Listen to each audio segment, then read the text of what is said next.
கொங்கராட்சி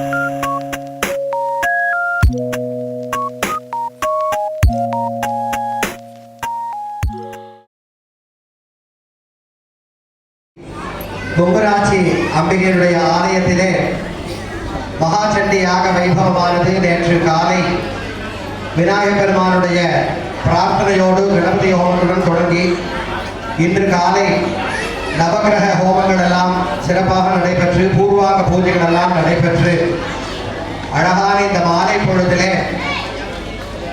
அம்பிகையினுடைய விருப்பத்திற்கு இணங்க இந்த மகாசண்டி யாக வைபவமானது அம்பாளுடைய அனுமதியை பெற்றுக்கொண்டு மாலை விசேஷ பூஜைகள் எல்லாம் பூர்வாங்கங்களாக செய்து கொண்டு ஆச்சாரிய பெருமகனார் இந்த சண்டி ஹோமத்தை செய்வதற்கான அனுமதியை அம்பாளிடமிருந்து பெற்றுக்கொண்டு உலக நன்மைக்காக இந்த மகாசண்டி யாகத்தை நாங்கள் தொடங்கி நடத்துகிறோம்.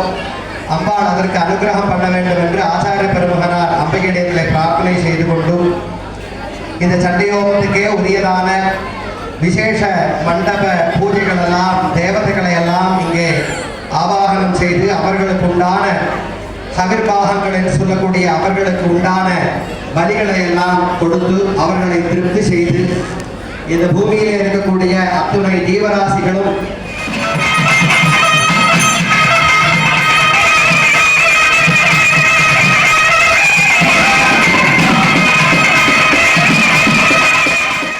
இவள் சண்டி ஸ்வரூபிணியாக இருக்கக்கூடியவள்.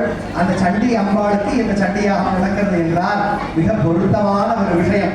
மற்ற எங்கும் நடப்பதை காட்டிலும் இந்த புண்ணிய பூமியிலே இந்த சண்டியாகம் நடப்பது விநாயகர் பெருமான் பார்த்து கொண்டு இருக்கும் பொழுதே இந்த சண்டியாகம் இங்கே நடப்பது நமக்கு இந்த அருமையான பலனை நமக்கு கொடுக்கிறது.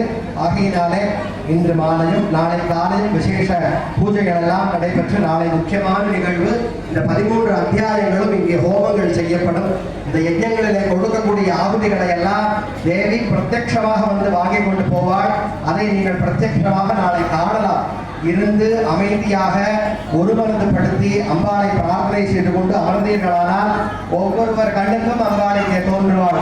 அவரவர்கள் என்னென்ன நினைக்கிறார்களோ அந்தந்த வடிவத்திலே அம்பாளை இங்கே தோன்றி ஜாதவேதசேன்னு அம்பாளே அக்னி ஸ்வரூபமா இருக்கா.